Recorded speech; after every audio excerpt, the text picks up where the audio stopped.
ನಿಮ್ಮ ಇಲಾಖೆ ಬಗ್ಗೆನೇ ನಿಮ್ಗೆ ಗೊತ್ತಿಲ್ಲ. ಇನ್ನು ಇಂದಿರಾ ಗಾಂಧಿಗೆ ಭಾಳ ನೀವು ಕಂಪೇರ್ ಮಾಡ್ತಿದ್ದೀರಲ್ಲ ಸಂತೋಷ್ ಲಾಡ್ ಅವರೇ. ಏನು ಇಂದಿರಾ ಗಾಂಧಿಯವರು 1971ರಲ್ಲಿ ಕಡ್ದು ಕಟ್ಟೆ ಹಾಕ್ಬಿಟ್ರು ಅಂತ ತಿಳಿದಿದ್ರಿ? ಬಾಂಗ್ಲಾದೇಶವನ್ನು ಪ್ರತ್ಯೇಕ ಮಾಡಿಬಿಟ್ರು ಅಂತ. ಆಗ ಬಾಂಗ್ಲಾದೇಶವನ್ನು ಪೂರ್ವ ಪಾಕಿಸ್ತಾನ ಅನ್ನೋರು, ಈಗಿರೋ ಪಾಕಿಸ್ತಾನನ ಪಶ್ಚಿಮ ಪಾಕಿಸ್ತಾನ ಅನ್ನೋರು.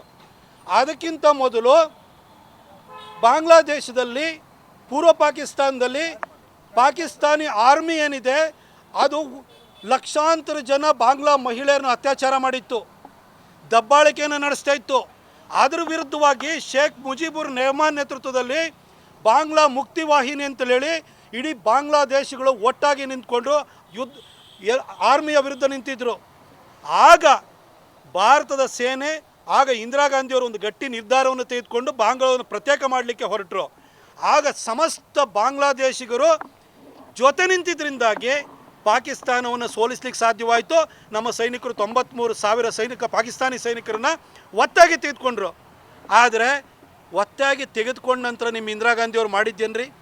ಅಲ್ಲಿವರೆಗೂ 54 ಜನ ಭಾರತೀಯ ಯೋಧರು ಯುದ್ಧ ಖೈದಿಗಳಾಗಿ ಪಾಕಿಸ್ತಾನ ಜೈಲಲ್ಲಿದ್ದರು.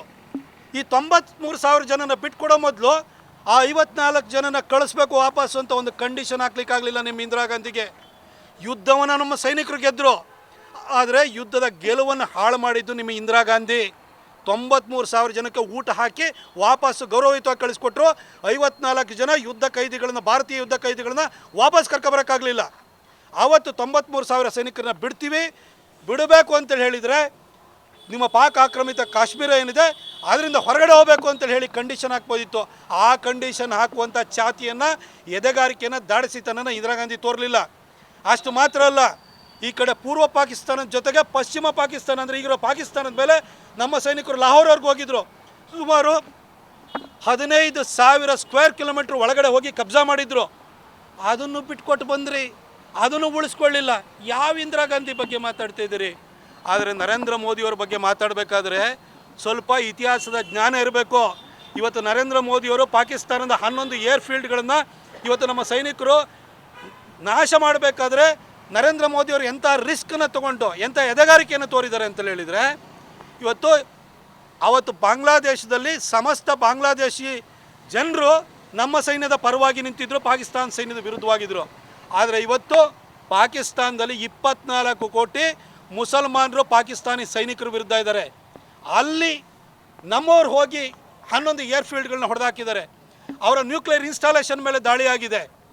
24 ಕೋಟಿ ಪಾಕಿಸ್ತಾನಿಯರು ಪಾಕಿಸ್ತಾನಿ ಸೈನಿಕರ ವಿರುದ್ಧ ಇದ್ದಾರೆ. ಇಂಥ ಹಾಸ್ಟೈಲ್ ಸಿಚುವೇಷನಲ್ಲಿ ಅಲ್ಲಿ ಹೋಗಿ ಹೊಡೆದಿದ್ದಾರೆ.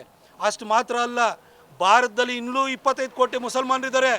ಅವರು ಪಾಕಿಸ್ತಾನ ಬಗ್ಗೆ ಬಹಳ ಜನ ಸಹಾನುಭೂತಿ ಇಟ್ಕೊಂಡಿದ್ದಾರೆ. ಇವ್ರನ್ನೂ ಹದ್ದು ಬಸ್ತಿನಲ್ಲಿಡಬೇಕು.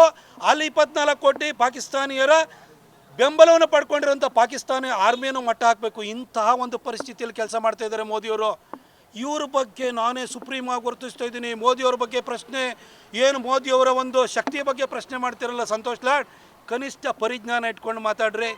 ಮೊನ್ನೆ ಹೋಗೇನೋ ಕಾಶ್ಮೀರದ ಪುಲ್ವಾಮಾ ಮತ್ತು ಪೆಹಲ್ಗಾಮ್ ಅಟ್ಯಾಕ್ ಆದ ನಂತರ ಪಾಕಿಸ್ತಾನದ ಮೇಲೆ ಭಾರತ ದಾಳಿ ಮಾಡಿದ ನಂತರ ಕಾಶ್ಮೀರಕ್ಕೆ ಪ್ರವಾಸಕ್ಕೆ ಹೋಗಿದ್ದವ್ರನ್ನ ವಾಪಸ್ ಕರ್ಕೊಂಬಂದೆ ಅಂತ ಏನೋ ಎದೆ ಬಡ್ಕೋತಿದ್ರಲ್ಲ, ಯಾರು ನಿಮಗೆ ಕರ್ಕೊಂಬರೋಕ್ಕೆ ಅನುಕೂಲ ಮಾಡಿಕೊಟ್ಟಿದ್ದು?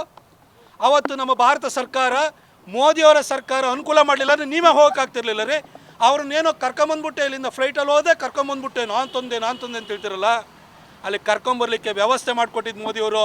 ಮೋದಿಯವರಿಗೆ ಎಷ್ಟು ಶಕ್ತಿ ಇದೆ ಅಂತಂದರೆ, ಕತಾರು ಯುದ್ಧ ನಡೆದಾಗ ಅದ್ರ ಮಧ್ಯದಲ್ಲಿ ಏರ್ ಸ್ಟ್ರೈಕಿದ ಮಧ್ಯದಲ್ಲಿ 2 hours ಗ್ಯಾಪ್ ತಗೊಂಡು 26 ದೇಶ ಭಾರತೀಯರನ್ನು ಸೇರಿದಂತೆ ಇವಾಕ್ಯುವೇಟ್ ಮಾಡಿದ್ದು ಮೋದಿಯವರ ಸರ್ಕಾರ. 2014ರಲ್ಲಿ ಐಸಿಸ್ನ ಒತ್ತೆಯಲ್ಲಿದ್ದಂತಹ 46 ಜನ ಕೇರಳದ ನರ್ಸ್ಗಳನ್ನು ಐಸಿಸ್ ಒತ್ತೆಯಿಂದ ಬಿಡಿಸ್ಕೊಂಡು ಬಂದಂತಹ ವ್ಯಕ್ತಿ ನರೇಂದ್ರ ಮೋದಿ. ತಾಲಿಬಾನ್ ವಾಪಸ್ ಅಫ್ಘಾನಿಸ್ತಾನದ ಮೇಲೆ ಕಬ್ಜಾವನ್ನು ಮಾಡಿ ಅಮೆರಿಕದವರು ಓಡಿ ಹೋದ ನಂತರ ಆ ಒಂದು ಅಫ್ಘಾನಿಸ್ತಾನದಲ್ಲಿದ್ದಂತಹ ಭಾರತೀಯರು ಇರ್ಬೋದು, ಬೇರೆ ದೇಶದವ್ರು ಇರ್ಬೋದು, ಅವರನ್ನು ಇವ್ಯಾಕ್ಯುವೇಟ್ ಮಾಡಿ ಕರ್ಕೊಂಬಂದಿದ್ದು ನರೇಂದ್ರ ಮೋದಿ. ಬೇರೆ ದೇಶದಲ್ಲಿರುವಂಥವ್ರನ್ನೇ ಕರ್ಕೊಂಬಂದಿದ್ದಾರೆ. ಇಲ್ಲಿ ಕಾಶ್ಮೀರದಲ್ಲಿರುವಂಥವ್ರನ್ನೂ ಕೂಡ ನಿಮಗೆ ಕರ್ಕೊಂಬರ್ಲಿಕ್ಕೆ ಅವಕಾಶ ಮಾಡಿ ಕೊಟ್ಟಿದ್ದು ಮೋದಿ ಸರ್ಕಾರ. ಇಲ್ಲಿ ಬಂದ್ಬಿಟ್ಟು ನಾನೇನೋ ಕರ್ಕೊಂಬಂದೆ ಅಂತೇಳಿ ದಿನಾ ಬಡಾಯಿ ಕೊತ್ತೀರಿ.